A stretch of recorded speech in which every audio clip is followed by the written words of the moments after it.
Friday on NBC. Jimmy Fallon and Bozoma St. John host the incredible new competition show. I hired 10 creatives from all walks of life. They will be battling it out to see who can impress the world's biggest brands. This is a huge opportunity. This is the battle for the next big idea. This is not play. We're spending millions of dollars. I'm so excited to embark on this adventure with all of you. May the best idea win! On Brand with Jimmy Fallon, Friday on NBC. Hybrid working brings a huge range of benefits for employees: sleep, eating habits, stress levels, overall sense of well-being. According to a survey of over 1,000 workers, and the large majority reported feeling less drained, that's 79%, 78% less stressed, 72% less anxious, and as a result of spending part of the week working from home. Welcome back, folks. It's another episode of It's About Your Paycheck. We are up to episode 30? No. Yeah, man. You sure? Yep. To your age. Thank you, bro. Thank you, bro. My partner in crime over here, Willie Walt. What we call him. What's up, Walt? How you doing today, sir? Wow. Oh, man. Talk about multiple jobs. Work trauma. No, I'm good, man. How you doing today, bro? I'm good, man. I'm good, bro. Having a great weekend so far. Just going through it, man. It's all good, man. I'm good, bro. Yeah, man. Wifey, so it's Father's Day, and wifey was just like, Happy Father's man, Day. Thank you, bro. It was like, have a good day. I want you to have a good day. I was like, yeah, we'll work. And she's, oh man, like both of us, we both work over the weekends and we mix it into the weekend and whatnot. But it's what it is, man. We had a good day yesterday, though. We had a lot of fun yesterday, chilling, had a nice day. I hate that it always falls on a Sunday. It should be a Saturday because you want to have a good time. You got to take off Monday if you want to have a really good time on Sunday. The good thing is that you can celebrate each other whenever you want. Amen. Amen. Not just on the designated days, man. That's right, bro. No doubt. That's like, because it's Father's Day every day, really. Yeah. If you're a good Father's Day anyway. Yeah. Father's Day. What is that? I said Pappy's Day. Oh, Pappy's Day. No doubt. Yeah. No doubt. So yeah, we're talking about multiple jobs today, working multiple jobs. That being a dad is definitely a multiple job, being a single mom. Shout out to all the moms out there that don't got the down. No shout outs to the deadbeat dads. I saw a post yesterday that it was like, get ready for all the single moms who claim Father's Day too. Yeah. Like, not for nothing, they should. If you got absentee parent, not for nothing, it goes both ways in this day and age. I've met folks that the mom bounced. I'm out. Peace. See you later. So it goes both ways this day and age, where there's a lot of equality and, whatever. So, but anyway, shout out to all the single parents, period, that are out there doing them themselves and just have been intentional about being a decent, trying to be like, I don't know. We didn't get too far down that rabbit hole, but as long as you're trying to be a good parent, that's what counts. You're not going to nail it every time. There's no perfect people, no perfect parents, no perfect spouses, no perfect employees. Nobody's perfect. All right, there you go. See what I'm saying? No doubt. But yeah, anywho, as we get into today, we talk about working multiple jobs. I'm going to give you the pros and cons, some legalities to think about, little case studies that we found, interesting conversation. We're not going to cover it all in one show. Like, none of our shows will ever encompass the entirety of the subject, like, because it's too much. It's so much. And it's the same way on our other podcasts as well. It's about payroll. We try to give you all enough to go and think and be like, oh man, I need to research some stuff. I know what to pull on. Now I know what to Google. Now I know what to research, because it's way too much maybe now we're in 30 shows and we might have covered one subject in its entirety, but even we're up to 100 and change on the payroll show, and it's just always evolving. That's the beauty of it. That's what gives us like the motivation to keep doing this, because there's so much to talk about. And we just, again, I always say, like, when me and Walt started this, we were worried about running out of content, right? I think Walt said something like, we're only going to be able to do a few shows, Brian. I was like, I did say that. But I agreed with you at that time. Yeah, you're right. Yeah, what can we talk Why? about? Why it was because we try to come up with different ideas. What can we talk about? Oh man, Yeah. and then and we were limited in our own thinking about what the Hmm. employee topics could be about. And Yes. now Yes. we found out, oh, there's so much stuff. We're So never going much to run out of content. we will not, right. We Mhm. yeah. So exactly. So let's get into it. We have some pay news articles first, right? We're always going to give you some current events and news first. I believe Walt set me up. Yeah, here we go. Walt set me up first. Mine was interesting, right? Because it overlaps. It's about hybrid workers. Now, hybrid remote. I'm a big fan of remote and hybrid working. I thrived at home. It was something that I had always wanted to do early on is work from home because before the pandemic, it was like this goal that you had to work toward to ever even be able to do that. And honestly, I only thought I was going to get there like doing my own business. Mhm. But the pandemic came and changed the game, but now we have companies that are really wanting to get folks back into the office. I'm not a fan of it.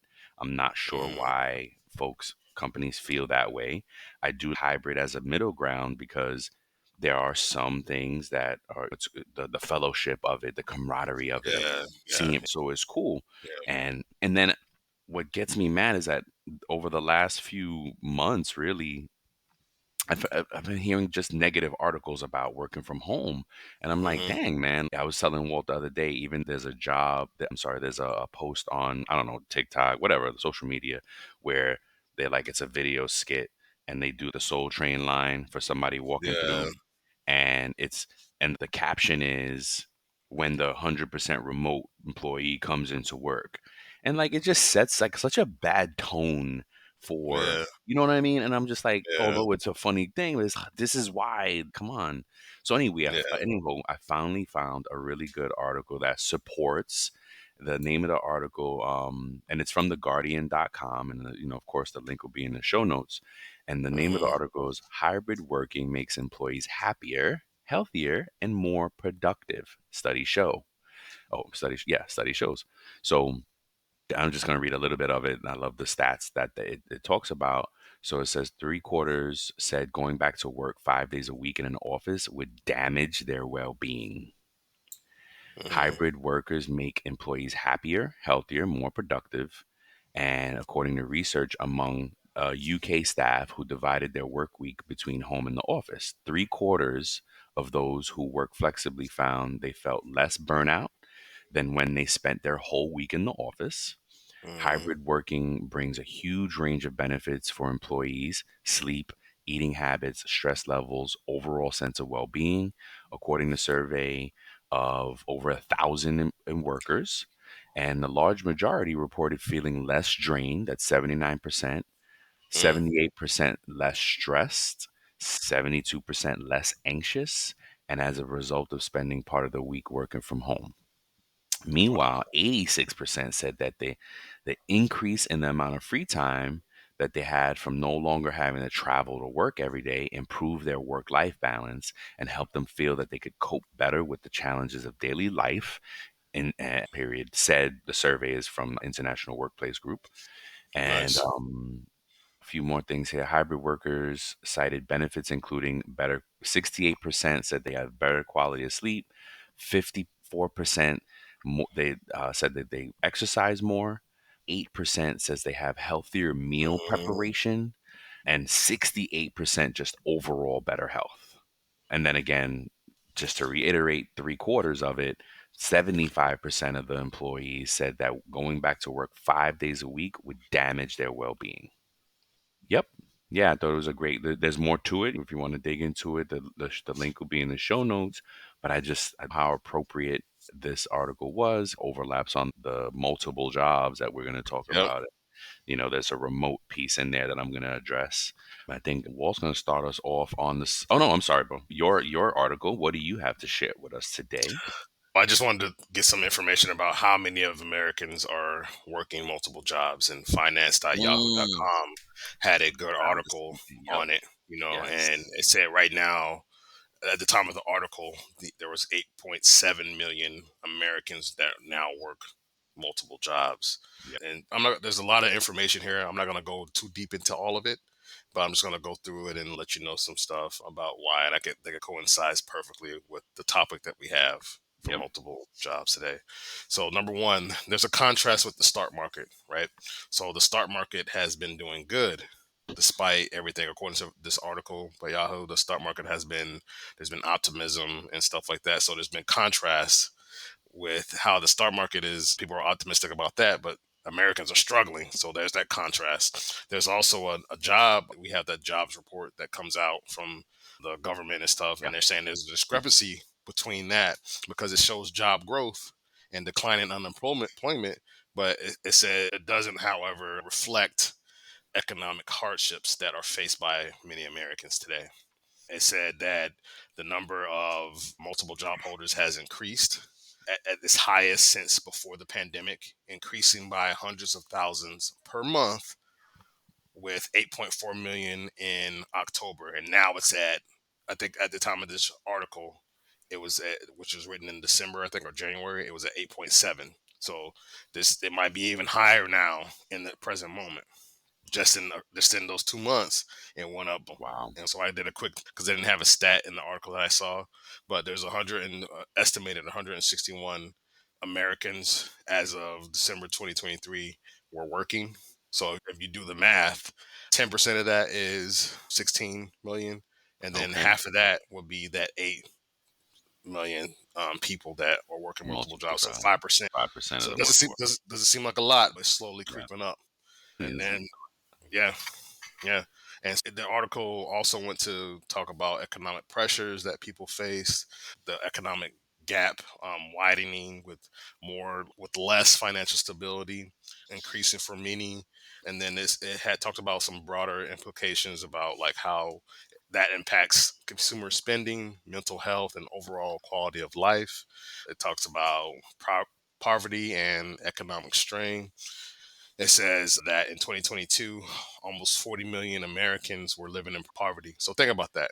If 160 million Americans are working, and 40 million of those people are living in poverty, that's a big chunk of those people, right? Yep. That's almost 30% living in poverty. Yeah. Right. So And- you got to think about that. Go ahead. No, because it sounds so bad.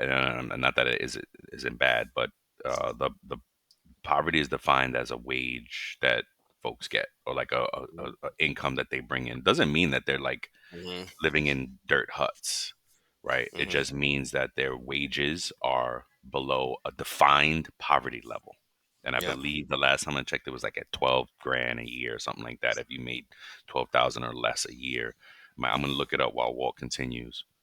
It talks about financial insecurity, that why individuals struggle with who jobs struggle to meet basic needs, and which made it difficult to get ahead, and also made home ownership often unattainable for those people. They don't have they're just trying to make it, and they don't have Yeah, any none down of the payment means. or anything. Yeah, for real. The article also talked about, which I found interesting, that there has been a rise in people and the amount of Americans who are selling their blood and plasma. Hey, everybody, I'm Lori Rudiman. What are you doing? Working? Nah, you're listening to a podcast about work, and that barely counts. So while you're at it, check out my show, Punk Rock HR, now on the Work Defined Network.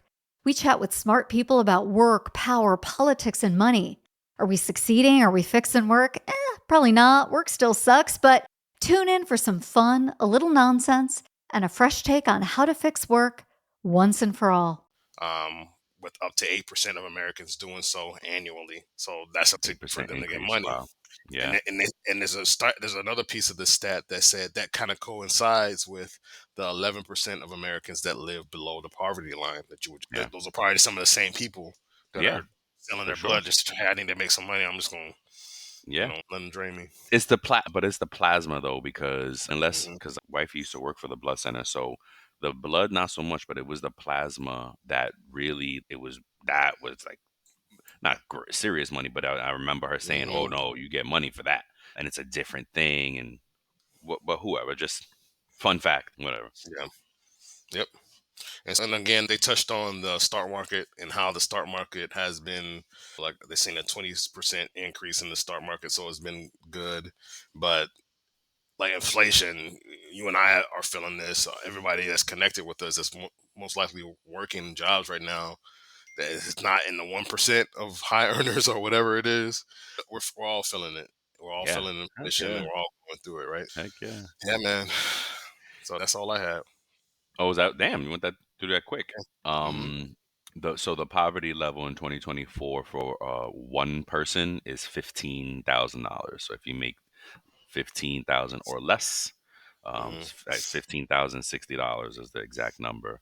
So that's what, And like 750, seven something an hour. yeah, I get minimum wage, right? I get Yeah. federal. Basically, if you make federal minimum wage, you are poor. Yeah, that's right. You're absolutely right. It is about minimum wage. That's sad. It's like, No, it's see, you getting like me laughing when it's like when it's so uncomfortable, right? Like I'm laughing laughing because it's to crazy. keep from crying, laugh to keep from crying, because that Yeah. is crazy. But it kind of, I think folks have to remember that it does not justify it. Okay, Yeah. but this Yeah. is why capitalism is good and bad. America's built on capitalist system. Now, folks who are very heavy into politics can argue, "Oh no, we're part socialist, we're part dictator." Yeah, sure, sure. I'm not a political intellect, so I can't argue with you. But I do know that America was built on capitalism, and capitalism is built pull yourself up by the bootstraps, get your life to you become as successful as you want to be. Yeah. You put the work in, you'll be set. And for the most part, it is true. Sometimes it takes a little longer for others to crack that egg and really make an omelet. Wow, look, I'm Yeah. just making up, but you know, that's what it was built on. So I'm not surprised that minimum wage keeps you at the poverty level. You know what I mean? Yeah. I'm not surprised. And this is, Yeah. by the way, it's on. I mean, I'll throw the link in the show notes here for this one. It's a government website, Office of Assistant Secretary for Planning and Evaluation.gov. So Yeah. that's the source of this information. You can go, I'm gonna throw it in here in the show notes with our stuff. Nice. Thank you, Um, sir. yeah, just little things that come up that are interesting. And then what I was trying to look at before also, because I felt like the 160 million employees, the people working right now, was low because Hmm. there's probably around 300 to 400 million Americans. Hmm. But you have to take into account, looked it up. I was like, wait, how many Americans are working age? Not Hmm. working, working In age, age. Hmm. and there's 208 million, 200, almost 209 million that are at working age, and working age is defined between 15 and 64. Okay. That So makes sense. just interesting. But now that does not say that that's not counting disability. Who now of that group who are able to work? Because you Yeah. may be Who are able, 64, you may not be who able to work. You may be retired, 15. retired, Yeah. Not don't have all a 15 job. year olds are working. Yeah. Yeah. So 160 million, then it makes more sense that Yeah. 160 million folks are working, maybe around half of the population of Americans. That's awesome. Thank you Um, for doing that. Yeah. yeah, no, just little things to think about. Um, so yeah, we're gonna, I guess, get a little bit more into it now with the multiple job piece. So you want to start us off, sir? But before we do, we got a message from our sponsors, right? Oh, yes. Where is it Yeah. though? It's right here. Is it? Oh, boom! I did not see it. There we go. Sorry. Yeah, mhm. message from our good folks at Time Track Go. Shout out to all the folks there. They're extending their free 1 month trial, and it's Mhm. as a result of a new law that's coming into place effective July 1.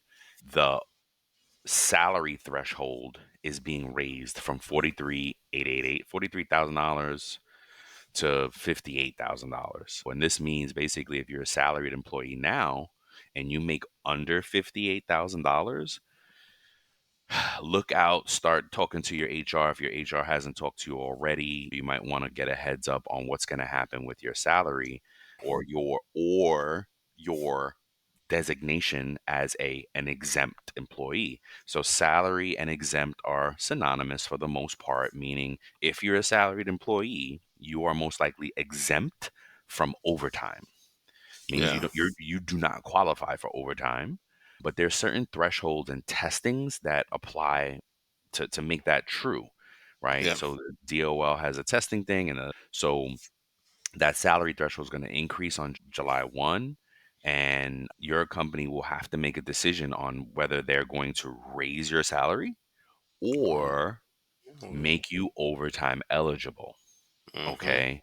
So either way now, and unfortunately, folks, if you're at $44,000, this is because the threshold is $43,888. I don't know how they come up with these numbers. Just round it out. Like what? Yeah. Anywho, if you're there, you're most unfortunately, my guess is you're gonna become overtime eligible because it's Yeah. a big jump to now raise your salary almost $20,000. Yep. Right? They're most likely not going to do that, folks, unless there's one of you at that company and you're amazing. Like it is because you think about it, most big companies, they got a bunch of salary people at that number, and they can't afford it. So yes, it depends on your industry and everything. So your job should do their research, and they should be doing testing from the point Yeah, of, like, for OT example, they should say, okay, what is our average OT? Like, how is that going to impact? Are yes, we in an industry that these people work a lot of hours? Might be prudent or beneficial for them to to raise raise you. your That's a salary. good point. Thank you for saying that. See Walt coming with the good news. But I Time Track Go is being very thoughtful about this and is saying, you know Yeah, what? We may have a lot more folks out there that are gonna need the time system. So yeah. go out and check out Time Track Go, and Walt can finish it off from there. Yeah, because as Brian was saying, that means that there may be millions of people that are going to be required to track time and attendance now. Yep. And so, whether you're new to it or you're just looking to make a change, Contract Go really provides a great, simply better solution that can have you up and running in a matter of minutes, right? So, Yeah. if you follow the link in our episode notes, you'll also be able to get your first month free, which I think is really awesome. So, don't Yeah. miss out. Take advantage of this special offer. Use the link in the show notes that we just spoke of to start your 14-day trial in the month of June to qualify for that first month free. So if you want to learn more, you can go to www.timetrackgo.com. That's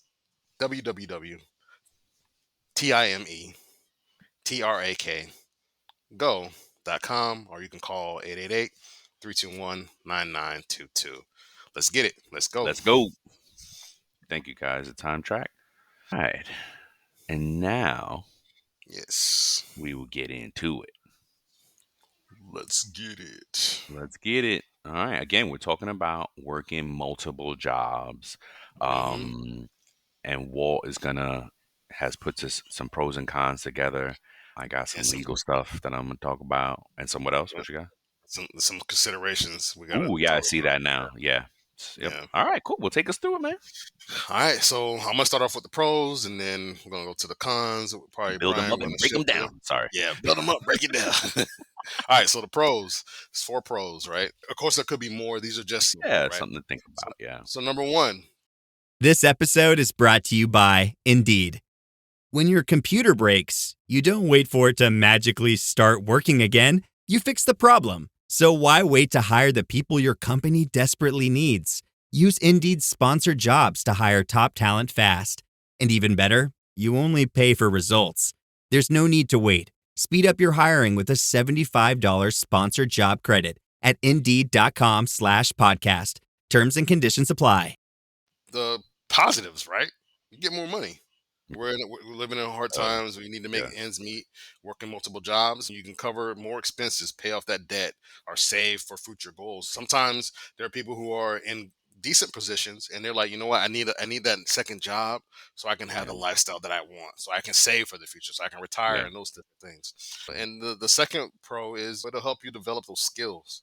So working in different roles can help employees. You can get a diverse skill set. You can be a I like that. professional during the day and then be a blue collar person at night or in the evening, Yeah. or do the gig Or vice economy, versa. Yeah. Uber or Yeah. whatever, vice versa. And then I like. those, go ahead. No, I like it. I like it. Sorry. Oh, and then number three, it provides opportunity to network, right? You never know who you'll possibly meet Yep. in working those multiple jobs, right? You may run into somebody that's gonna take your life in a different area or whatever just by working those multiple things, and you can build a broader professional network that way potentially. And then number 4 is it adds a little bit, and if you think about it, adds a little bit of job security, like by having multiple sources of income. Because hey, okay, if I lose one, then maybe I can just go full time at the other one. Or if you're savvy and you work 2 full-time remote jobs, you'll have something else to We're going to fall talk on, about that. Yep. because there's some people that are doing that. So that's the pros. Brian's going to cover the cons real quick. All right. So some of the cons are, of course, increased stress and fatigue. It is what it is, which also leads to number 2, which is limited personal time. If you do what you love, it may not be a problem, but if you're doing 2 things you hate, then your stress and fatigue will increase, your work Yes. satisfaction decreases, and then of course number 3 it could lead to potential burnout. Nobody is a machine yet. Cyborgs are not here yet. You're You gonna did number 2? I did number 2, yeah, limited personal time. Okay, okay. Yeah. Okay. And again, which these 2 lead to burnout. And then possibly you could have a possible conflict of interest. And it again, it's so awesome that it all overlaps, because I'm going to get into this in my segment as I talk through some of these things here.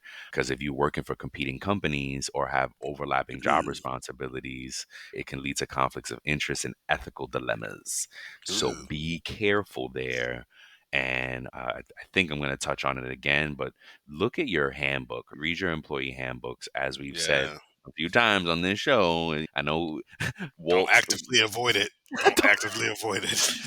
Walt discovered 67% of employees actively don't read it. You know what I mean? So I ain't try reading not that. to, let's I just ain't try to reading that change crap. that. Was that? I ain't reading that crap.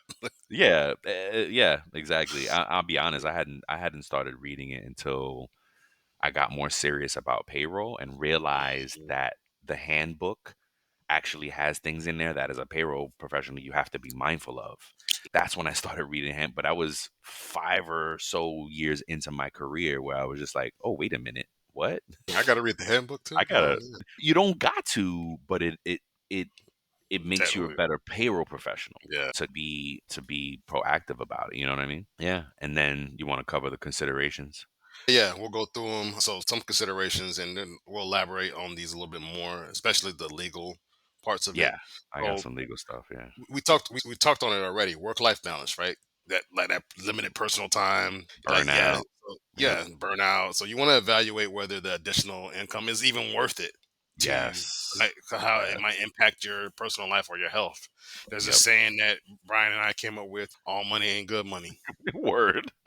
You know what I'm saying? Word. So I think Brian said the other day, and I just held on to it like all money ain't good money. Another thing real quick about it Mhm. is do the math. Because I remember at one point I had somebody on my team that kept wanting to do a second job, right? He worked Yes. for me hourly and he kept wanting to do a second job. And I'm like, and I had to tell him, yo, that you could actually do overtime here with Uh, us.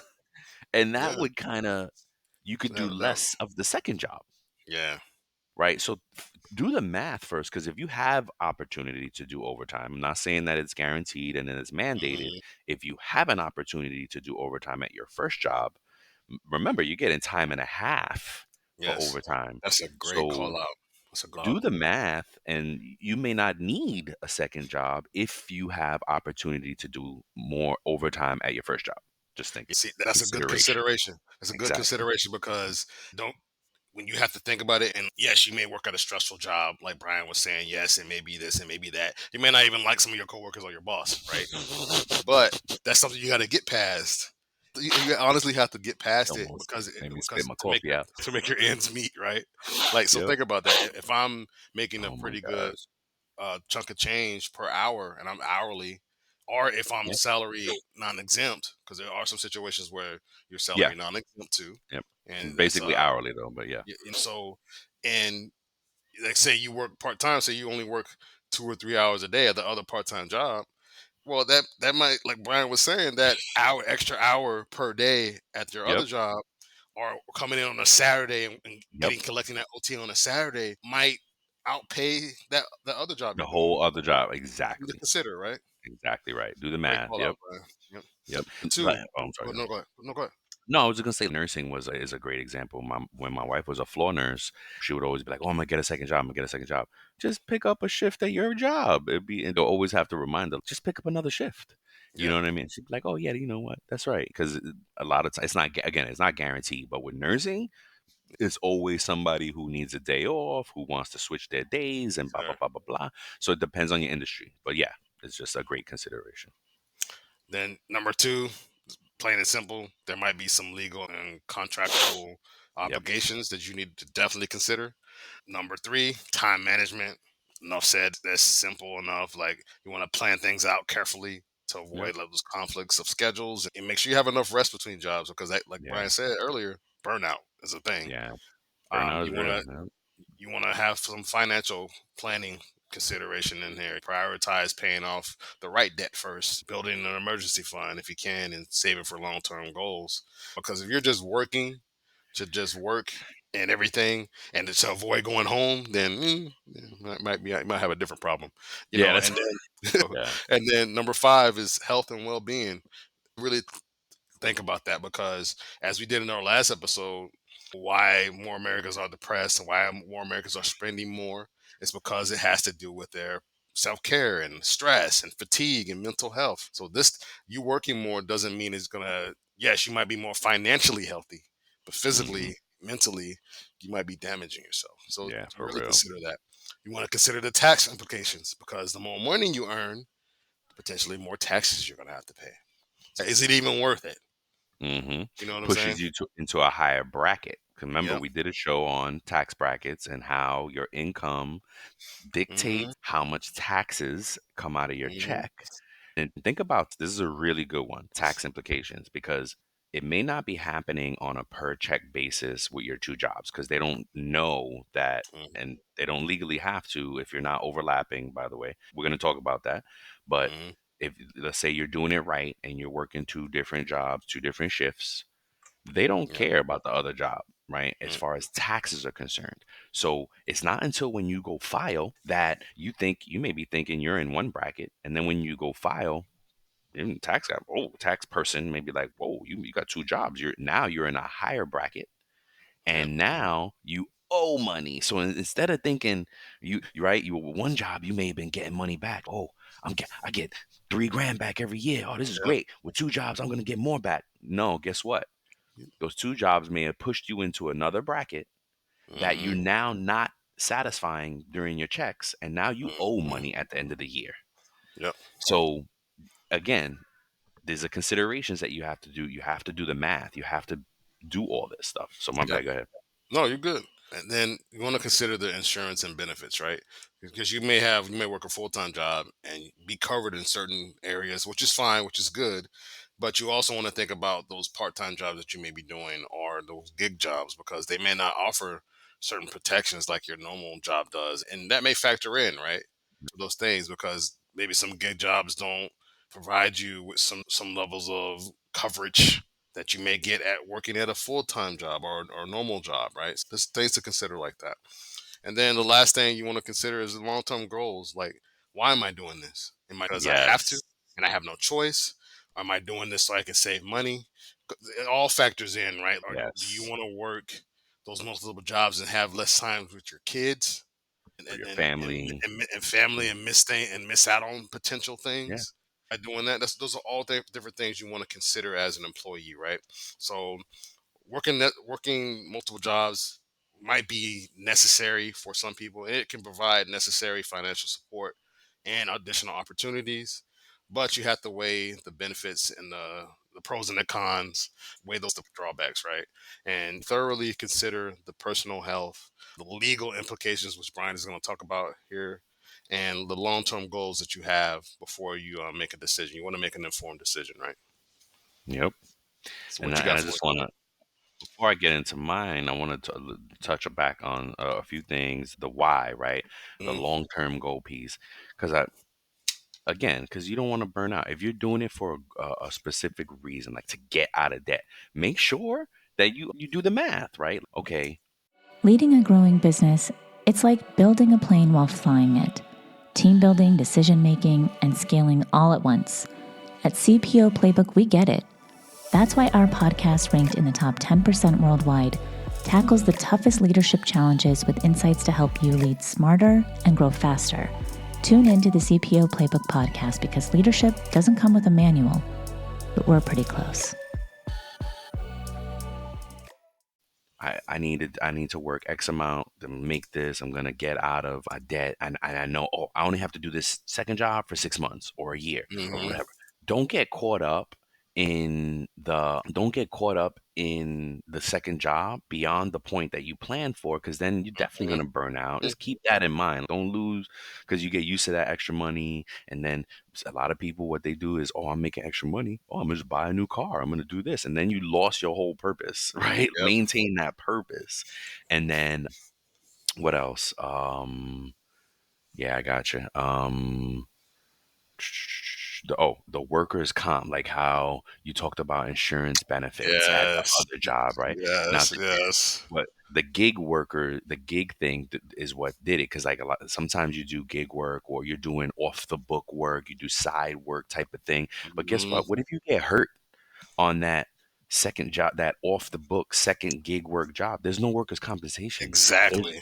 Now you lost your first job, your main job, because you were Lost doing all the side. income. You lost all your income, no benefit, no coverage, no nothing, no protection, because you're on your second. So just something to think about. Yes. Big nugget, man. Thank you, man. Yeah, no, absolutely. And so, yeah, so the things that I wanted to cover were from like Department of Labor perspective, as far as if you're working two jobs. Because a big question is, wait, do I get overtime if I work two jobs? Yes, only if you're working for the same company. Okay. And and also because we've been there, some companies have multiple businesses under one parent company, right? If you know that it's ultimately the same business, and sometimes employees don't even realize this, that because I remember when I'm not charter, but I was at Four Eyes. They had hundreds of locations across the country, but some of them were under different tax IDs, different EINs, which is technically a different entity, but all owned by the same parent group. So the employee didn't realize, nor should they have, if they're working from one store to the next store, picking up shifts at another store, that they didn't get overtime. And it wasn't because of they shouldn't have. It was just because the system didn't automatically do it across EINs, across tax IDs, different entities. You had to now manually do a step in there to get them their overtime. Point is, if you know it's the same company, then yes, you are absolutely due overtime. Now, if you're in two different companies, for example, if you work at Publix during the day, but you work at the movie theater at night, and they're not the same that's not the same company, and you know it to be true, then you're not going to get overtime there. You're just going to get more money from doing the multiple jobs. So that's a big call out. You absolutely, because there are situations where, oh no, that's another store and you don't work, that's not our entity. No, if it's the same company, you should be getting overtime. Okay. And then let's see, I caught an article out there from Sherm, and again, link is in the show notes. Sherm is an HR, I don't know, source of information. I don't know if it's a governing body, but an official entity in the HR world, and a professional organization. That's a good way to say it. That's Sherm for HR organization. And they have some key points. They have something out there for HR professionals who have employees that work multiple jobs. But this is specifically, like you said, two full-time jobs on the same shift. And this became a thing during the pandemic, because now people are working from home and they think they can get slick and they can work two jobs on the same shift. And look, I'm not one to knock anyone's hustle, but I also believe that how you do anything is how you do everything. So if you can maintain your good to great status, both of them on the same shift, God bless you. But most likely you're not. You're not. You're going to be mediocre at best at both. And that for me, I cannot do. It's unacceptable for me. For me as a professional, I cannot be mediocre. I cannot be, he's okay. I have to be, he's really good at his job, or he's great at his job. If not, I don't want to do it. I'm not doing it. No. And that's anything, right? That's how I do anything. If I'm not good or great at it, I don't want to do it. But here's some things that employees need to consider if you're trying to do that, right? And this is what, kind of thinking about it from the other lens, this is what HR is thinking of, and it goes both ways, right? The dual employment risk. If you work two full-time jobs, it can lead to burnout, decreased productivity, compromised job performance, and it also poses a risk of conflict of interest and erodes trust within the company. If you know your coworker is doing that, they're gonna be like, this dude getting over, you don't trust them anymore. You know what I mean? There's a lack of trust there because, wait a minute, I don't want to give it to them. I don't want to collaborate with them because they're working two jobs, something like that. Now, if you are doing this and you're worried about getting caught, your employer does have to verify this, okay? They can't do it on speculation. They, like most things, when a company terminates you or has anything, they must have cause. They must have documented cause. We talk about employment. Oh, I'm in employment at will state. Yeah, that doesn't mean they can just fire you at will without Mm-hmm. cause, okay? It just means they can fire you Call out. with cause without having to go through a legal battle of it. Call out. If your job has the documentation and the backup for cause, you're gone. You're gone. Yep. If they You're out. specifically, you're out of here. If they can point to the days and times and incidents, if they can point to the fact that you've impacted financial productivity and all, you're out. Mm-hmm. So same thing applies here. They have to verify that you actually do have two jobs overlapping, right? Now, Mm-hmm. this again, the call out. This is two jobs that are on the same shift. Yep. Okay, if you have different shifts, it is okay and it's legal and it's fine. You may have to how we talked about the legal, how Walt had covered the legal aspects of it, like it's not a conflict of interest, right? You may not be able to work for Google and Apple at the same time, Microsoft and Apple at the same time. They are conflicting Mm-hmm. competitors in most regard, right? They don't Yep. want you working. That is a conflict for them, right? Yep. So things like that. So what else is it? Oh, number 3 is open communication. If suspected, engage in confidential conversations to understand the reasons behind the dual employment. So meaning a good HR department is going to want to know why you're doing this, and maybe there's something that they can do to help. Hey, if it's money you need, this is the way they should be going through things. But Mm-hmm. now number 4 is more on the employee side, company policies. If you're working two jobs, you need to be aware of your company policy on outside employment. Some companies allow it if there's no conflict of interest, right? You see the repeating patterns here, the repeating Mm-hmm. things that we're saying, right? And while others may have strict prohibition, they may not allow it at all, but you don't know unless you read your handbook, right? You got to read your handbook and understand that, because if you're in violation of your company handbook and they prove it, guess what? That's all the backup they need. We validated that you're doing this. And in this article, I believe, or one of these, I think it was this article, there was an employee who was suspected, and that employer called the other employer and was Wow. just like, yep, because they, boom, instant backup, instant verification and validation, instant termination. And guess what? You can get terminated from both jobs at that point. Yep. So you gotta be aware. Again, I don't knock anybody's hustle, but be aware of what you're doing. Again, number 5 is supporting solutions. Like employers might work with employees to adjust their compensation or provide a different schedule. You know what? Hey, they're an amazing employee and you got a great relationship with them. Mm-hmm. Your employer might say, look, why don't you work a different shift? Keep the other job, work a different shift for us. I can help you out. Blah, blah, blah. You know what I mean? Again, look at the handbooks and the rules. Rules regarding outside employment should be clearly outlined in the handbook. So if it's there, and Kind then of let's see. coincides with number 4, the company Yeah, policies, right? exactly. And then work environment. Employers are encouraged to create a healthy work environment, promotes balances more again for the employer. But I just wanted to extract some of the key points from this article from the employee's perspective. So that one was more for the employee. But again, understanding these points can help you as an employee navigate the complexities of dual employment and maintain transparency with your employers, because you should not try to do multiple jobs. And that rolls us right into our safe talk conversation, Yeah, get it. right? So perfectly crafted. Safe talk question is, should employers penalize or terminate employees for working multiple jobs? There's a For me, no. Yeah, go ahead.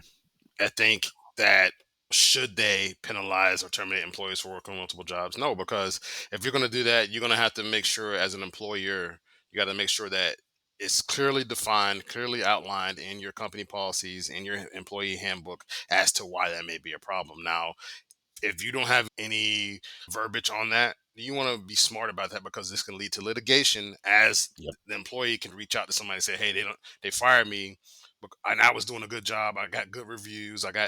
My job was not impacted, but they found out I was working another job Hmm. and they fired me. Yep. Yep. So that for me, you want to be smart about it, right? Yeah. And look, I'm sorry. From an employer's point of view, or either or employee, my sentiment is the same. If you're doing overlapping, if you're trying to be slick and work the same 2 8-hour shifts, 9 to 5, two different jobs, how can I say, you're gonna neglect one or Yeah. the other, right? Or both. You're gonna be mediocre at best at both. If you're pulling it off, then guess what? It's probably not a full-time job. It's not your fault because Yeah. you got two part-time jobs. You know what I'm saying? Because Yeah. if you could successfully do two full-time jobs on the same shift, then guess what? It's not two part-time job. It's not two full-time Yeah. jobs. Or maybe you're overqualified and you're able to do it really easy. And guess what? You could probably go get one job that Yeah. pays as much as both of them. You know what I mean? There's something really Yes. wrong there if you can work two full-time jobs in the same. So anywho, if you're should you get terminated? I think penalize. Yes, my opinion is yes. If you're working two full-time jobs or two jobs period overlapping same shift, and your employer can prove it, yes, you should be penalized or terminated. Okay. Fair. Yeah, Fair. All right. yeah. Before we sign off, here are a couple quick things. Don't forget to follow It's About Payroll on LinkedIn and It's About Your Paycheck on Facebook and TikTok. Thank you for being part of our payroll community, and thank you for being a part of this journey with us. Until the next time, keep learning, keep growing, and most importantly, keep going.